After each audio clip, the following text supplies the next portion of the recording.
in 2023, October 2023.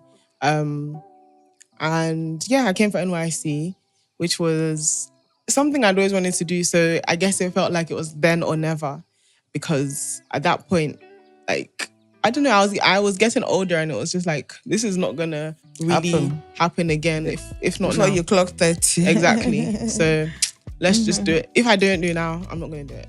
Just forget about it. So I'm happy that I was able to actually do it. Teaching you how to Japada in style.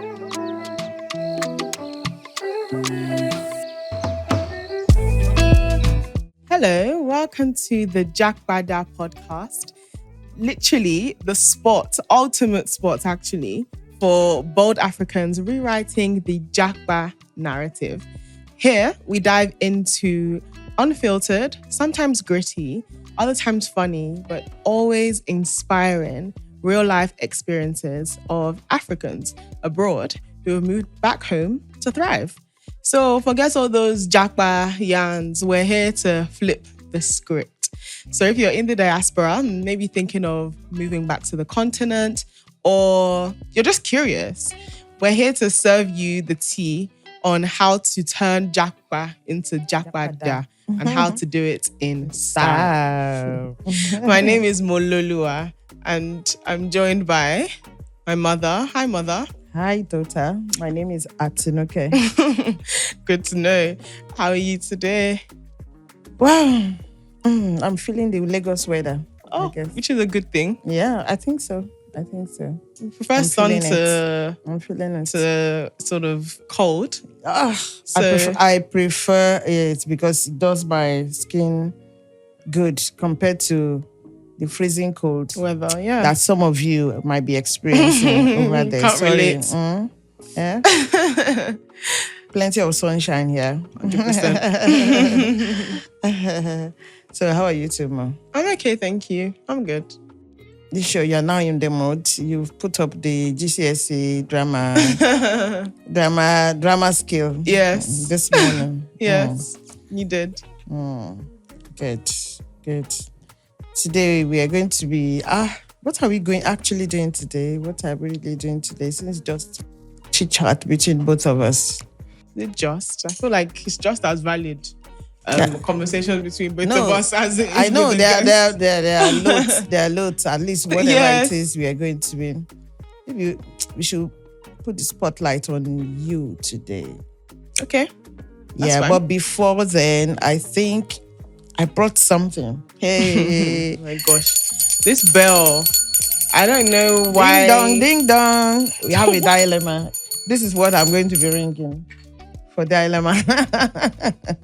So, I think we have a couple, but can we have one? Do you want me to take it? Yeah, sure.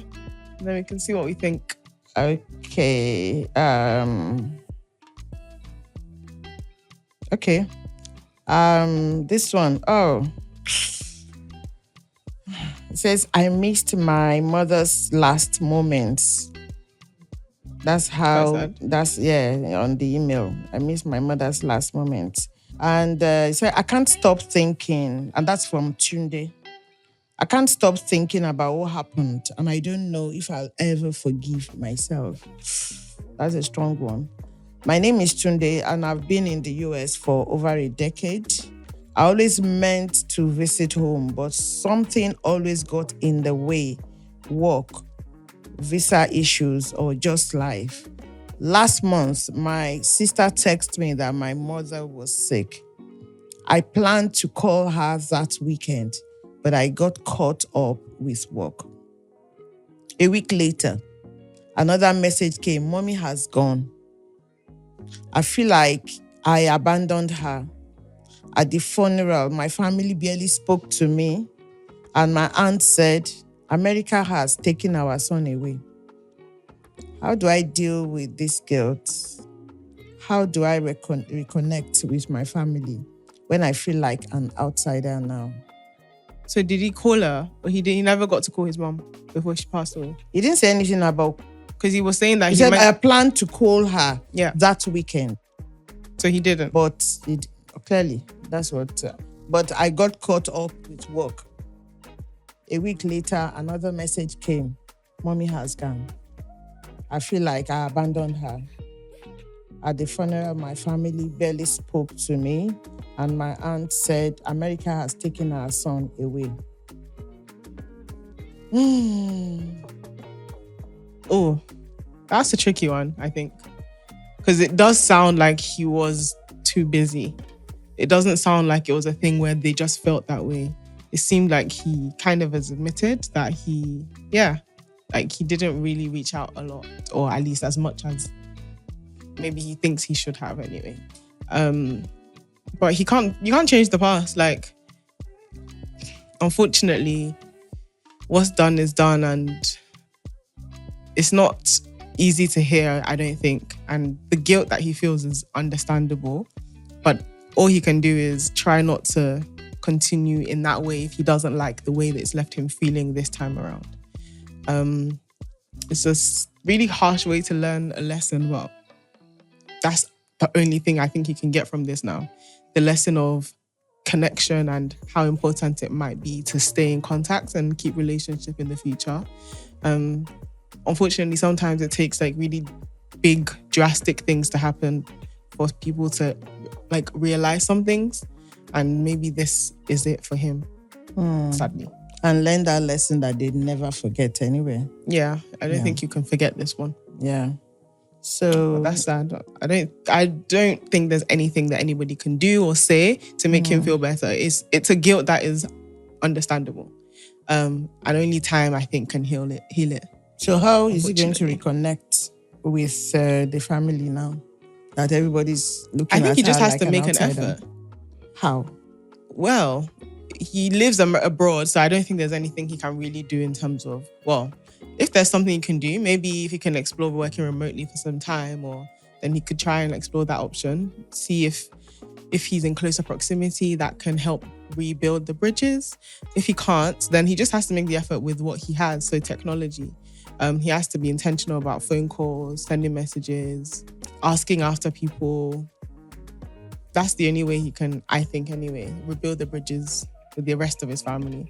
Yeah, clearly, yeah. Yeah, I think, yes. Tunde, sorry. But you created this. It's good to, first of all, acknowledge that fact, that he created it. And I think from the way he wrote it, he felt he abandoned, because if somebody was sick and you are still planning to make a call, it speaks so much. But I want to believe now that you're remorse, that you know that you could have done better. But that's where you are now. So let's leave what has happened in the past. Calls you have to now make with family members. And you must first of all acknowledge the fact that if they are angry and they are acting out the way they are, they have valid reasons to be. That might be the only way, and coupled with the fact that all of you are grieving, So they have valid reason or reasons to act the way they do. I'm not saying they have acted in the best way to solve or to get across to you. I'm not saying that. No. But at least the fact that it shows that they are hurt. Yep. Like you two are. They are hurt and they are also grieving, because maybe they felt that not that you speaking to your mom would have kept your mom back, but maybe they wanted her to have more like a happy ending. Yeah. And for your aunt to be saying, oh, America has taken our son away, that suggests that it is not only because your mom was sick, that was you. You weren't getting in touch. So I think it's a lesson to just move on, start calling, start making calls. But I'm not going to say that I'll be fooling you to tell you that they're going to be receptive to you, but you have to keep knocking the door until they eventually open their hearts to you, because they are hurt. Yep. So you just have to keep doing that. Yeah. Acknowledge the feeling, and it's good that you're acknowledging that you could have done better. Yeah. So just start doing better. That's how I would say. Sorry. Yeah. Yeah. So start doing better. And also, in addition, because you came home for the funeral, maybe start planning future visits. Yeah. Start planning future visits that you're going to, solely, maybe the next visit you're going to make after the funeral is you let them know the only reason I came home is just for my family. And so that they feel that important and you actually make it so. And they see it that you actually came home for the family. Yeah. And I think with that, it will take time, but I think you'll be fine. Don't you think so? I think you'll be fine, Tunde. Yeah, we all make mistakes, and I think that's one thing that diasporans should need to kind of learn, because some people, because they send money home, though he didn't say anything about that, about money here. So some people, they believe because we send funds home or we send gifts home, that's enough to replace us. It is not enough. You need to keep checking. You need to keep calling. For instance, if you have long distance relationship, you're not going to make assumption. So with your family, set reminders to, if you're not great with making calls like I am not, set reminders to call. Set reminders to call, frequently to everybody that you know that they matter to you, family and friends. And that's how you keep relationship, going, And I think it's a lesson for diasporans too. So today, Mololuwa, we are having a look at a decision that you made to come back to Nigeria. Yeah.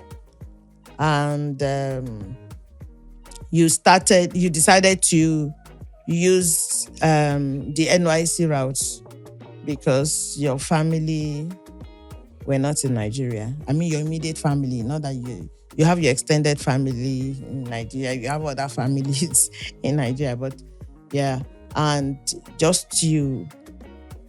And you decided, I don't know how long ago that you decided to want to come for that, because we are just going to look at your experience, especially the first 3 weeks experience of NYSC. Yeah. And so when I decided, first of all, to come, I suppose I'd always wanted to come. I think we spoke about this on previous conversation, but I eventually came in 2023, October 2023. And I came for NYSC, which was something I'd always wanted to do. So I guess it felt like it was then or never, because at that point, like, I don't know, I was getting older and it was just like, this is not gonna really happen again if not before now. You clock 30. Exactly. So let's just do it. If I don't do it now, I'm not gonna do it. Just forget about it. So I'm happy that I was able to actually do it. So I came, went to camp, and even that was a bit of because it was a thing where like I'd get to camp and they'll be like, oh, are you staying or are you going? Because there's an expectation that you might leave. That for me is another thing though, because I know when I heard that, I was like, though my time might be more, of course, that's donkey years ago. Mine is over.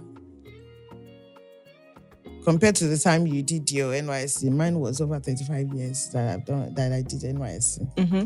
Yeah, so for them to be asking, I found that strange that they were asking you, because I remember when you told us that they're asking you, of course, you were thinking that we might say, okay, you can go home now. Right, but of course we said no. What's the point of you going to Nigeria, coming to Nigeria, and you're not going to experience? And for me, for as many people that have done NYSC, really, if there is any part of the program that you say impacted you, apart from the people you meet along the camp. Yeah. It's I'm glad camp, I stayed for sure. It was challenging though. It was really challenging. I'm not going to lie. But I'm glad I stayed. So if you're going to use 3 words to describe your experience in camp, it was challenging, character building, and well, I don't even think I have a third. It was challenging and it was character building. Those are the 2 that I have. I don't think there was any one day that it was easy.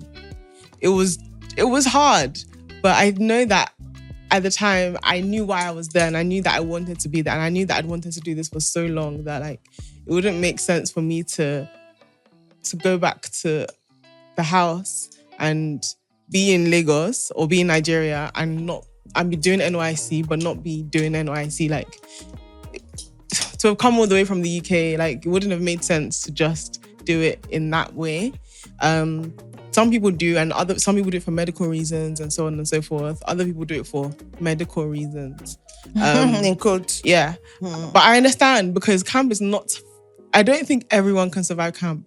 That's not true. I don't think everyone can. No, that's not true. It's tough.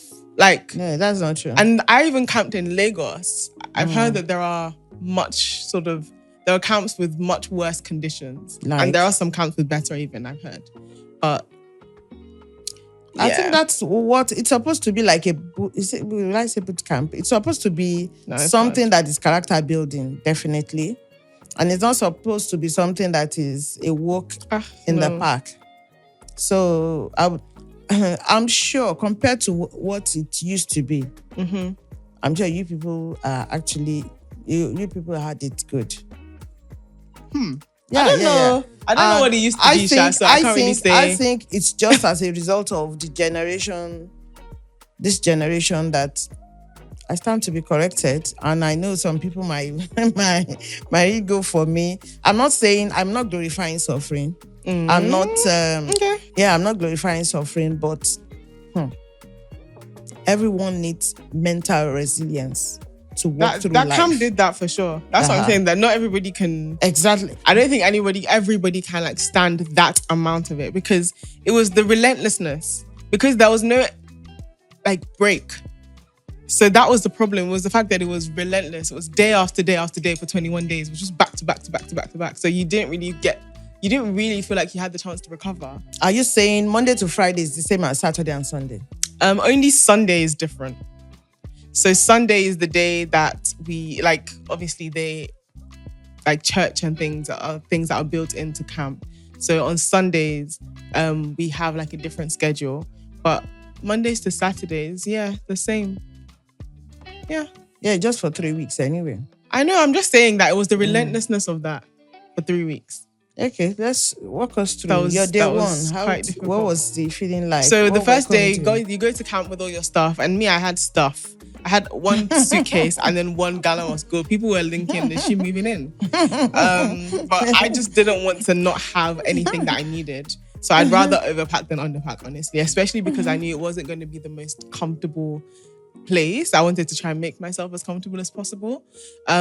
So yeah, and I was going to say I regretted it, but I had to carry all the stuff that I had up all the stairs and through all the campground myself. So I paid for the luggage in the way that I bought, in the sort of manual labor that I had to do. So you go in and then they like check you in, basically. They check your documents basically, and you have to go from place to place to place to place to check different documents, your certificates from school, your like medical fitness certificate that you're well enough to be there, and so on and so forth. Like you have to open a bank account for your Alawi, which is at the time that I served, and I only just finished serving in February 2025. Right up until the end, I got paid 33,000 naira a month from the government, and so no, hold on there. Okay. The what's the minimum wage? Yeah, has been increased since September or May or something like 2024. Yeah. You mean you guys were not paid? No. Okay. Just continue. Not again as of February 2024. So 2025 rather. So yeah, you have to open a bank account for that. What else you have to do? You like join a platoon, you get your uniform, and then you get like your room. You get allocated to like either the top or the bottom of a bunk bed. Yeah. That kind of like logistical things, or those kind of logistical things rather. So that was pretty much what the first day and some of the second even was about, depending on the time you got to camp and stuff like that. So yeah, it was a lot. It was a lot. I'm not gonna lie. But yeah, it was part of the experience. I don't really know what else to say about that. And the accommodation experience, how was that? That was also challenging. But again, I kind of expected that. So there were 30 girls in a room. There were 15. 30? Yes. So there were 15 bunk beds. And I was on the top bunk of my bunk bed. And yeah, it was that really. That was what the accommodation was like. Unfortunately, in the room that I was in, there was supposed to be 2 like functional fans and the lights. On both sides two for the 15 bunks. Yeah, like ceiling fans. Yeah. Yeah. But there wasn't, the one on my side of the room unfortunately didn't work the whole time I was in camp. So that was unideal. But again, I'd come prepared. So I had my own like table fans that I brought, and that was what helped me sleep. I'd plug it into my power bank and that would take me through the night. And even that was another thing, like getting plug spaces to charge stuff. So like there are places in camp where you can pay them to charge your devices if you need to, or your appliances. So it was very different, of course, from like my reality and like my normal day to day. And I'm sure everybody's, whether or not you live in the country, I don't think, well, most people don't live like that. So I don't think anybody lives, and there's anybody that would be living like that. I don't want to generalize, but most people, I would say, don't live like that. So I think it was different for everybody. Yeah. Yeah, that was day one. Yeah. So how would you say the people were at the camp? Generally, not like me is the first thing I would say. I wasn't like them. It depends on how you try to look at it. There were no like diasporans. So on that level, like I didn't have anyone that I connected with really on that level. Which was, again, a bit challenging. It would have been nicer to have some people that are in similar shoes to me, because then at least we could kind of, relate on that level. But everyone there, pretty much, unless I just didn't meet them in that Lagos camp that I was there, like I would say, let me just say 99% of the people to account for, maybe the few that were there that somehow I didn't meet, were like Nigerians that lived in Nigeria. So I don't know. Maybe I think for the batches though, I think there are some batches, generally people that go to study abroad, come back after July, August, something like that. So most likely, maybe the batch they are likely to be. Yeah, I don't think I was in the batch where the people that came from abroad would be. So that is for anybody. That's just an information for anybody that is interested, that is in the diaspora. If you want to come, maybe batch C, so that you can have. Is it okay? Batch C, which is the October, November. Yeah, the last batch of the year. Yeah. That's the batch you might want to target. But it had its pros and its cons. I think, obviously, it meant that I couldn't speak like this in camp because, like, I would stick out like a sore thumb, and I didn't want that to be the first thing that people knew about me. I didn't want people to think, oh, that girl from. It still happened on some occasions, but I didn't want that to be like the first I didn't want that impression. to precede me. Yeah, I didn't want that to be a reputation that I had. So I had to code switch and to like switch on my Nigerian accent, which in itself was quite exhausting because speaking in a way that I don't normally speak for 21 days was tough. And so I'd be on the phone regularly to like my friends or my family outside, and that would be when I'd get to speak like myself. But again, that was intentional because I think it's very important to, for lack of a better word, adapt. I also didn't want like my roommates and things to think, oh, why is this girl trying to sound different? Even if I'm not trying, even if that's just how I am, it's very easy for people to misinterpret things like that. And I just didn't want that to be drama. The experience that you want. Yes. So I just thought, let me try and blend in as much as possible, as much as I can. And I do think it paid off because my roommates, I think it was after the end of the first week was when they realized that I came from the UK. Come close. Yes, I'm talking to you. If you have watched this podcast up to this point and you're not a subscriber, what are you doing? Please subscribe. And don't just stop at that. Share, like, and join us on all our social media platforms. Happy watching. So obviously, maybe like within the first week, everyone was still kind of like, getting to know each other. Yeah.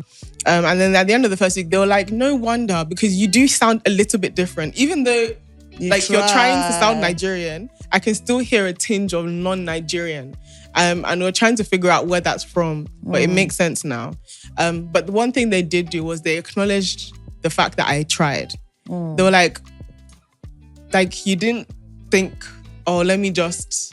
just continue to be me, and they have to just accept. Yeah, they were like, they really appreciated the fact that I tried to blend in and that I tried to, act as and behave, I suppose, the way that everybody else behaved in terms of obviously like food as well, things that, were being served or things that they were serving or selling in Mami markets and all that kind of stuff.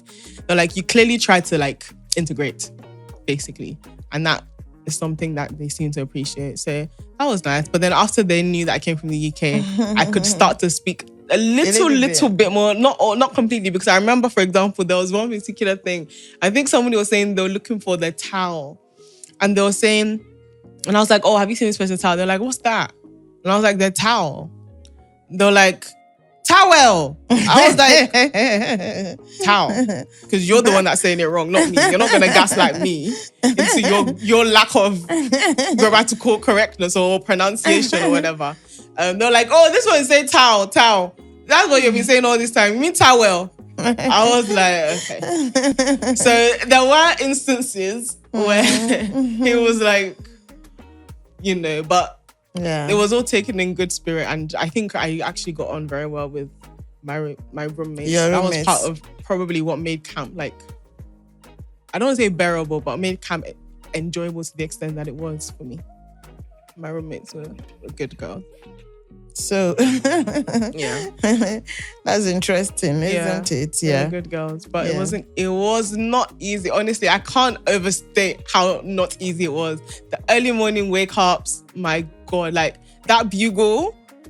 That anywhere I hear that dun, dun, dun, dun, dun, dun, dun, dun, dun, dun, dun, dun, dun, is that what it's giving me PTSD. Like that's how they'll wake us up in the morning with that bloody bugle at 4 a.m. or whatever it is that they blow it. And I think I saw there was a TikTok, there was a video that you put up on your TikTok. Yes. Yeah, I think anybody that wants to have an experience or what that thing sounds like or looks like, at least, because I think you captured that moment. Yeah, you should go and check out my TikTok. I tried to document a large part of my experience. Which is the IJGB Corper.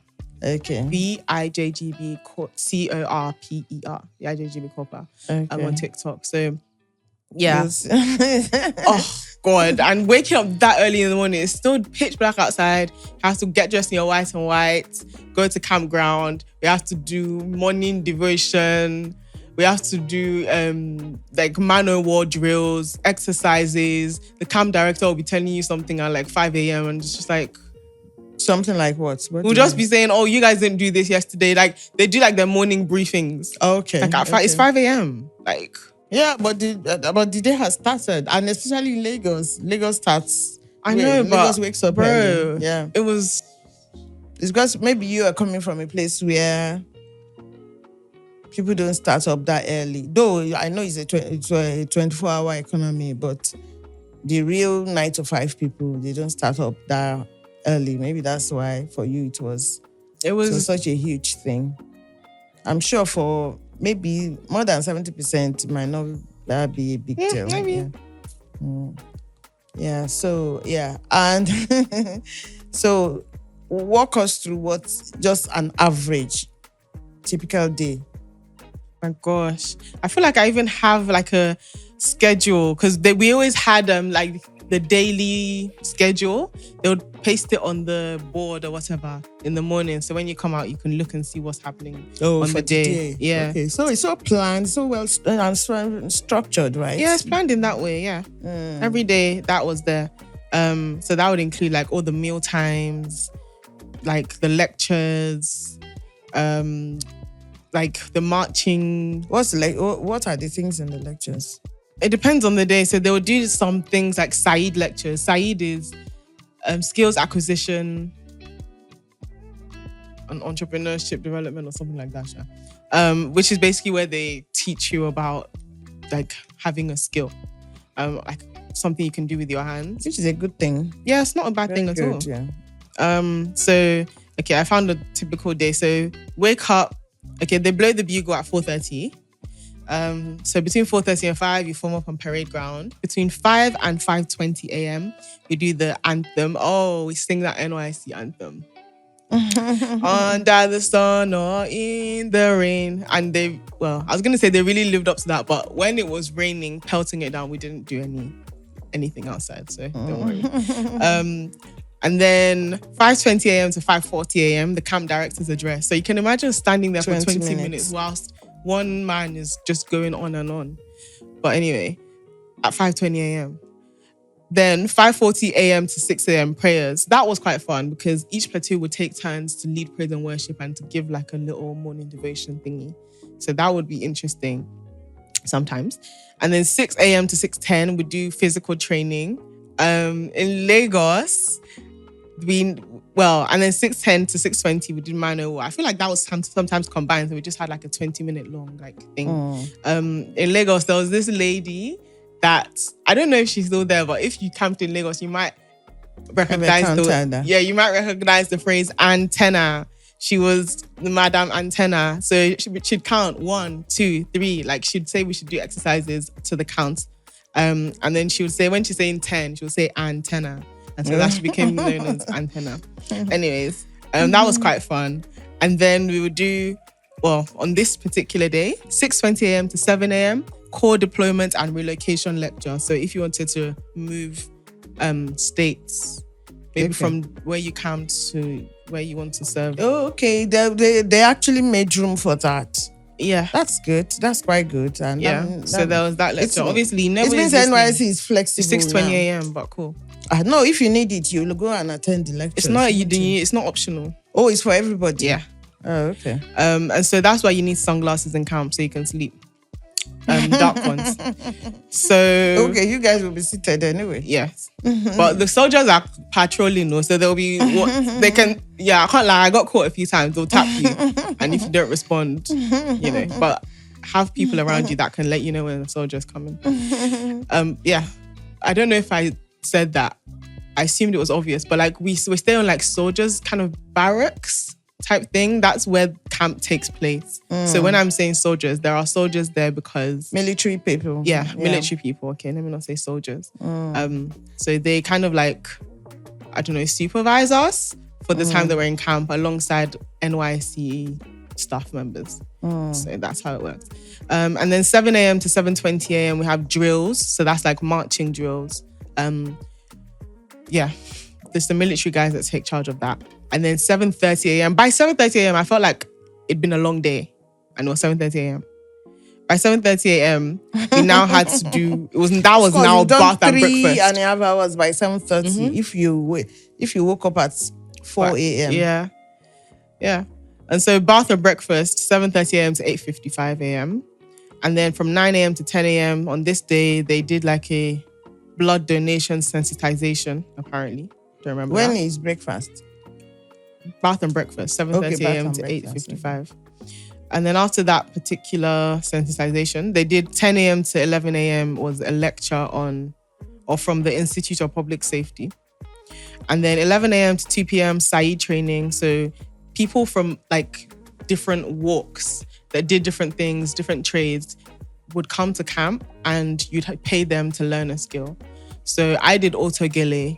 There were different things like cobblers, learning how to make cakes or whatever. I don't know how they did that on campground because in Lagos, we literally did that outside, like under canopies. So I don't know how they taught people how to make cake there, but you can do different things there. And so Saeed training, that was Saeed training. And then 2 p.m. to 3:50 p.m, lunch and siesta. 4 p.m. to 6 p.m, drills, mano war, blah, blah, blah. 6:30 to 7:30 p.m, dinner. 8 p.m. to 10 p.m, social activities. And those social activities were compulsory, which was kind of annoying. I can't lie, I was quite disappointed at the social activities in Lagos because I heard so much. I'd heard so much. And you were looking forward to, right? Yeah, I was thinking, because I'd heard that like celebrities were going to come. They were going to bring like artists. I'd heard that Lagos was the place that tended to happen maybe the most in comparison to other states. Maybe they brought a celebrity, but there must have been like C class or whatever because I didn't know who the heck that person was. So, but they brought people. I don't know who the people were. There weren't people did they bring people? There weren't people that I recognized. And I feel like I tend to know like the mainstream. But they brought people. They were humans. But maybe not you connecting because you weren't living local then. Did people feel connected? No, I think the general sentiment in terms of the social things were like, it wasn't as great as we thought. The general sentiment. So there were things that like, there were NYSC programs, so they would do like Mr. Macho and stuff like that. So those were quite fun, but I think especially after the long day, making the social activity compulsory was annoying because sometimes you just wanted to sleep.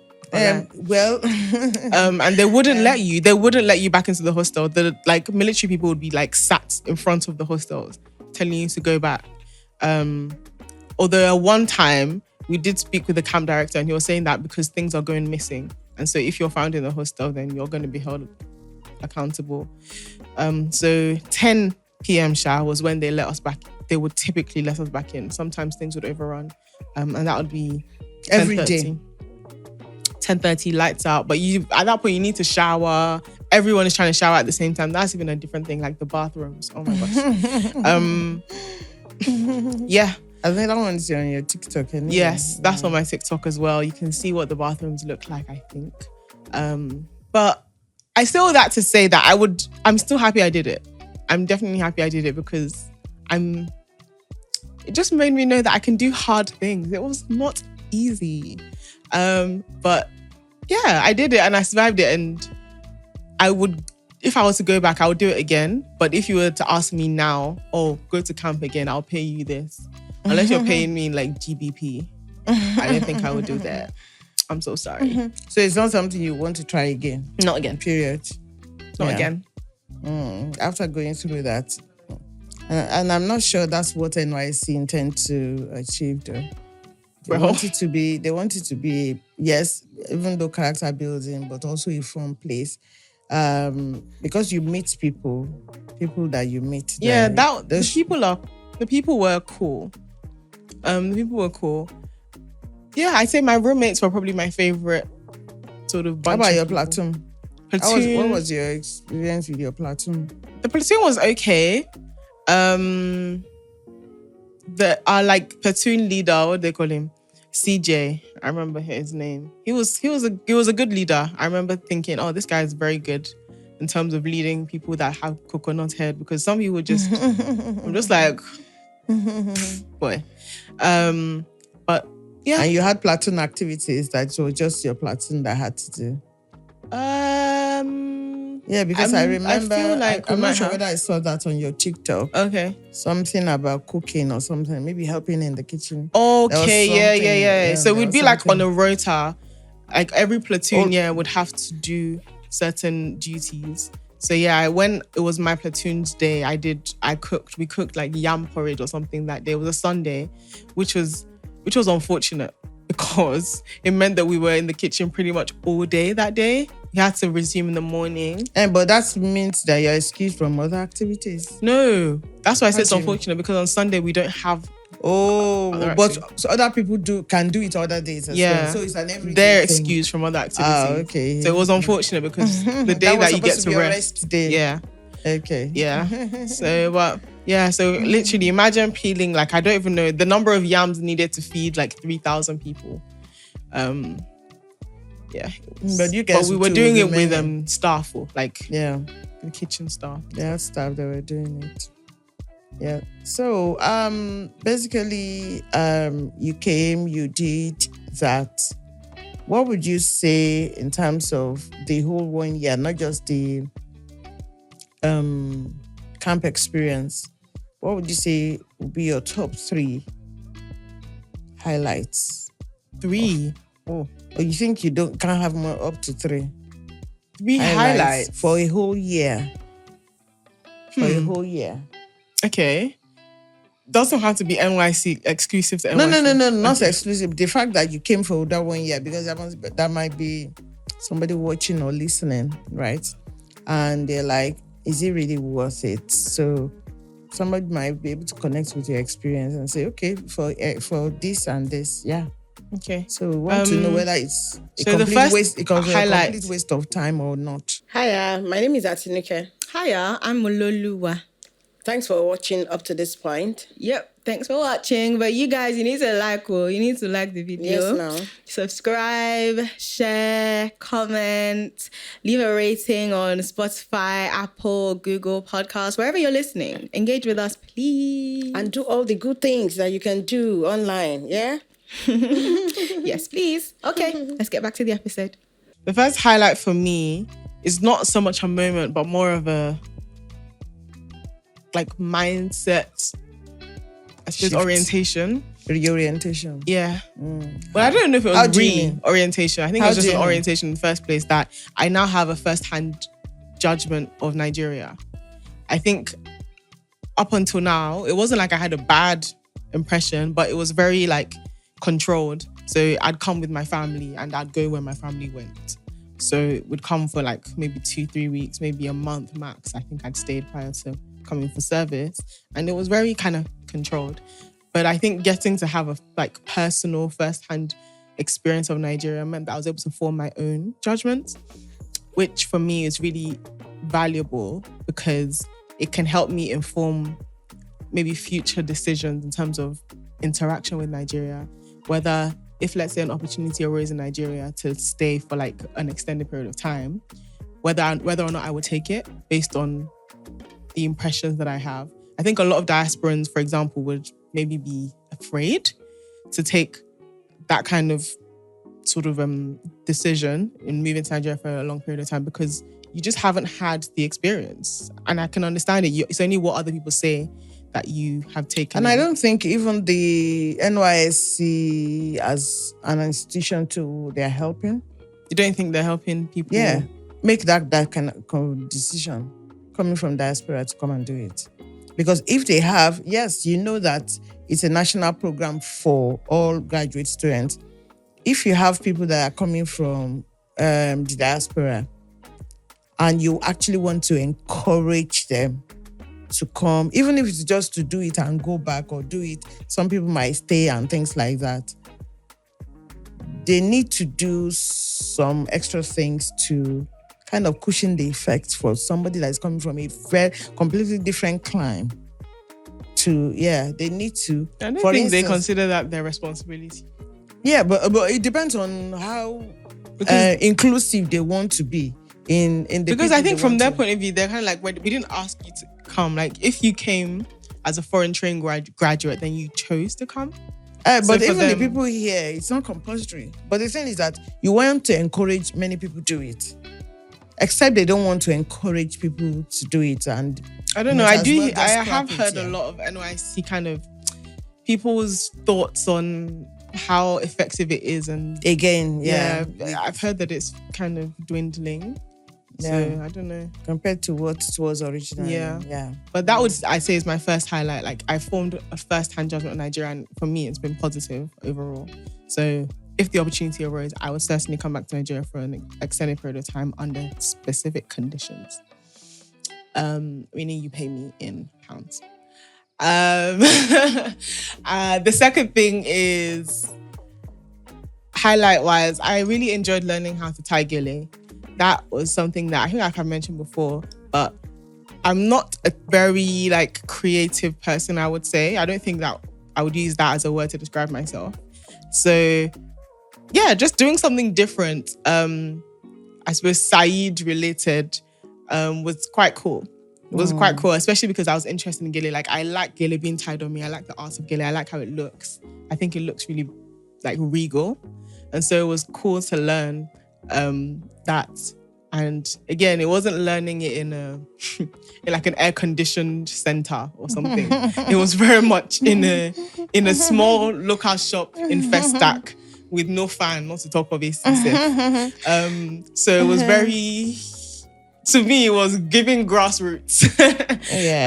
But that was also fun. That was a highlight. And then a third highlight of being in I think the food has to be a highlight for me. The ease of access to food that I know how much I'll be paying for in pounds. In fact, not just food, like a lot of different things, even labor. Already, I'm starting to think when I go back to the UK, the conversion, I'm going to be one of those people that starts converting. When they say call a price for me in pounds, I'm going to be like, Amala, that's how much? Like if I go to, like I can't even spend 5k on Amala. I can't spend 5k on Amala. Like that kind of thing. Like maybe the things that are, you know, sort of unique to Nigeria and getting access to those quite easily. Akara, just go downstairs and in certain places, just go downstairs and Akara's there. They're selling Akara on the streets. They're selling fried yam on the streets. That kind of thing. Like, I really enjoyed that. I can't lie. And it's definitely something that was quite different from my life in the UK. If you're going to eat Amala, it's almost like you're going out. Whereas here, it's just going around the corner. Let me grab some lunch. Okay. So those are highlights for me. Okay. So let's now have a look at, I wouldn't call them low lights, but there were things that you feel, this could have been better. This, that you've experienced. Yeah. CDS. 100%. CDS was not organized. What's CDS? CDS is a community development service or something. I say or something, and that's part of NYSC program. Part of the NYSC program. So once a week, on a certain day every week, you have to go to the local government to report in. And there is where you're supposed to be doing your community development service activities. Basically. And you have to go every week for the year that you're serving. But CDS was very...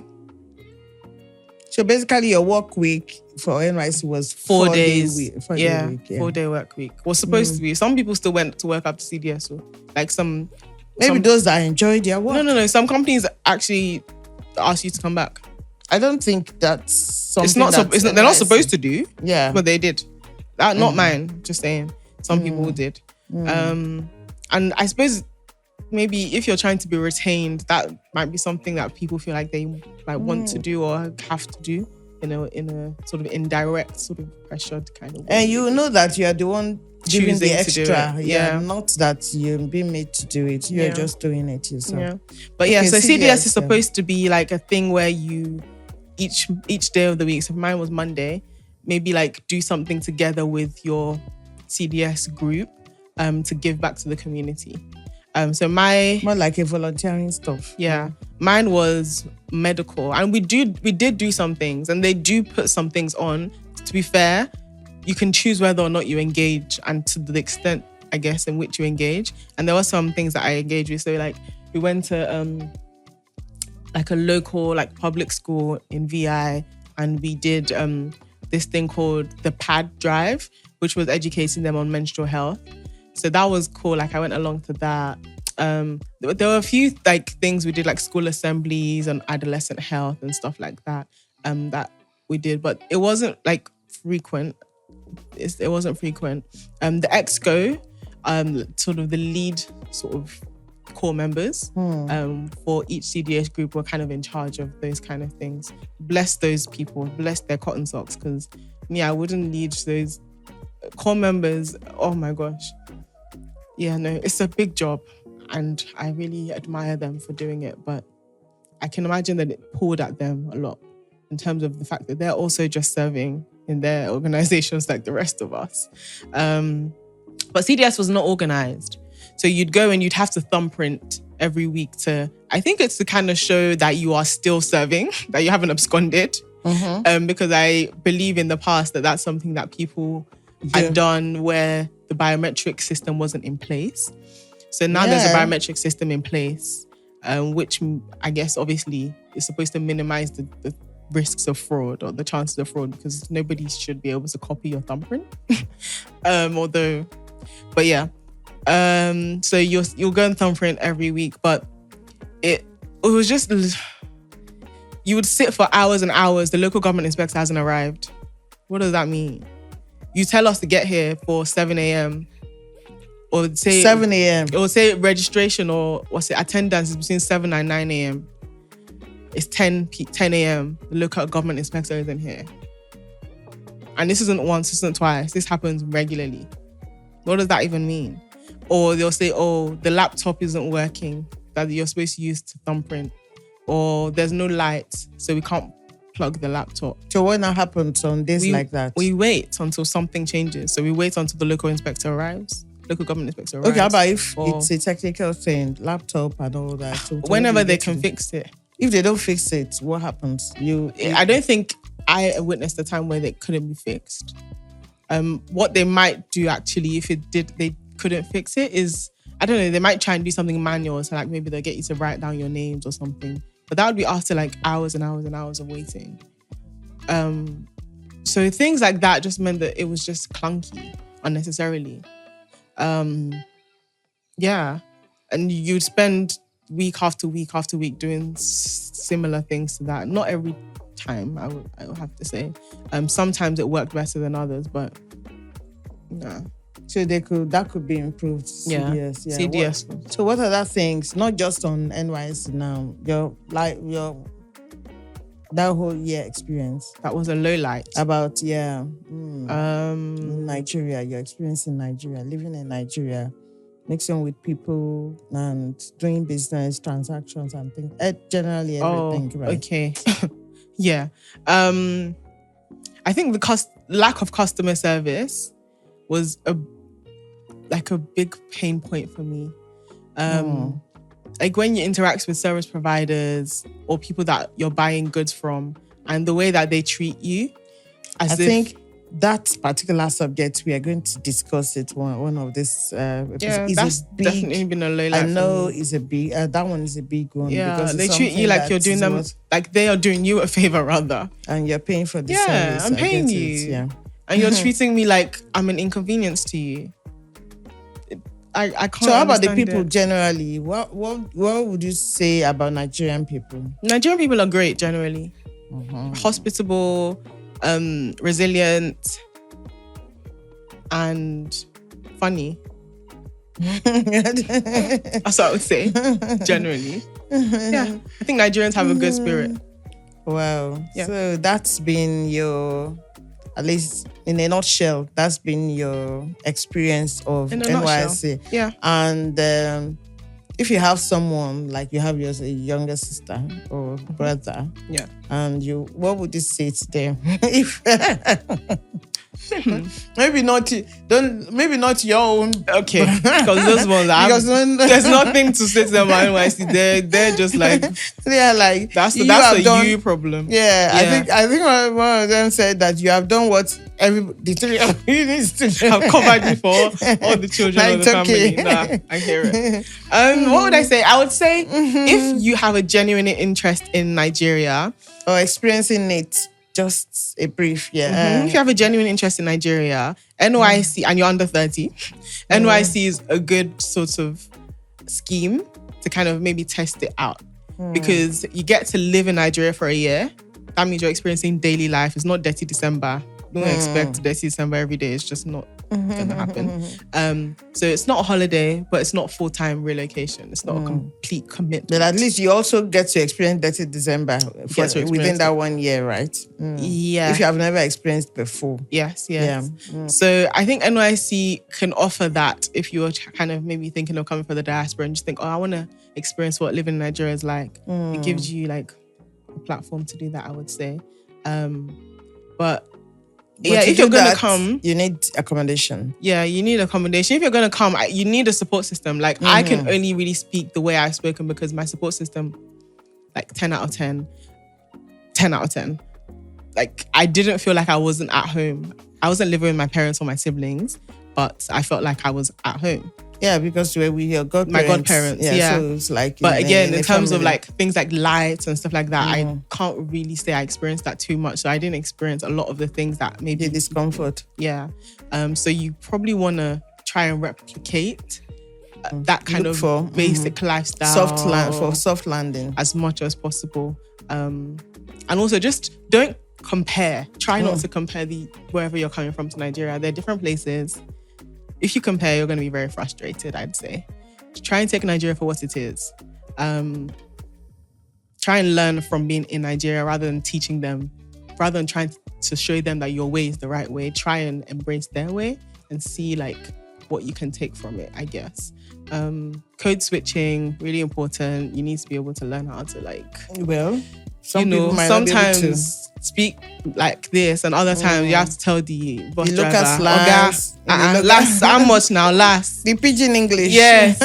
You have to tell him, Oga, now like how they go. Or do you understand? So you need to be able to do a little bit of both. But overall, if you have an interest, please note that I'm saying this. Don't let anybody force you to come and do NYSC. You will hate yourself. If you have an interest. Say what?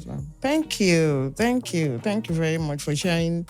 That's your experience. I think you've covered quite a number of things that I would have wanted to even ask. Oh, great. But one unpopular opinion of Nigeria, or I don't want to say that people have of Nigeria out there, but when you got here, what is that thing? I think it's the perception of Nigeria as like a third world country.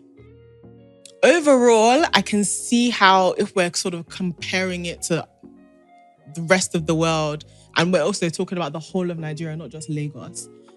I'm not saying that it's unfounded, but if you think that Nigeria is poverty-stricken, people are living in huts, there's lions on the road, I don't even know. Like this way that Africa tends to be painted in the sort of Western media. Boy, the luxury that you didn't know existed is Nigeria. That like, if you have money in this country, oh gosh, like this is the only country, or maybe because I haven't seen so many things like that, but it's the only country that I've seen people have lifts in their home. Like, you haven't experienced luxury. Like, come to Nigeria. So you have your money, you would really... You will experience luxury that you can never imagine. You'll leave. So that's a very unpopular opinion that people, I think, tend to have about Nigeria. Wow. So, thank you. Thank you. That's another... I don't want to say Japada, but because she's in the mix. But it's a format, it's a form. Because Japada. What we're trying to actually with this podcast promote or let people know that Japada doesn't have to be in a particular way. Yes. I know I met someone in the course of, was it last week, that spend 1 month outside, 1 month inside. That's if the person clearly has a great understanding of both clients. So that's also get the best of both worlds. If you have the privilege and the opportunity, why not? So I'm grateful for the But privilege. Don't just box yourself. One thing that don't box yourself into one. So, So I mean, you guys have heard my story, I suppose, of my Japada-ish. I don't know, that some people have been, interested or maybe inspired. or maybe completely put off. It doesn't really matter. Let me know what you think. It's fine. Comment, share, like, subscribe, follow on all the podcast streaming platforms. Social media too. Yep, social media as well. But subscribe, follow, and we'll see you in the next one. Take care.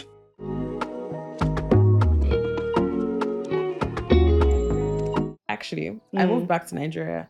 I had made the decision that As soon as I finished uni, you're just coming back. it's because I was looking for a job and I couldn't find a job, and I was like, I'm tired of Searching. job hunting. So I was like, I don't care.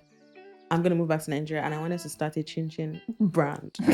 But you've always been into food business, like a food business kind of thing. So that was my idea. I wanted to start a chin chin brand with like different flavors. Like imagine biscuit chin chin, Oreo chin chin. So that was like my plan. And then as soon as I came back, a month or two later, I just had this inkling to go back to the UK. Wow. And I was very upset because I was like, why would you make me say all my goodbyes and make it seem as if I'm leaving only for me to come back? This baby's dramatic. Yeah, like she's back already.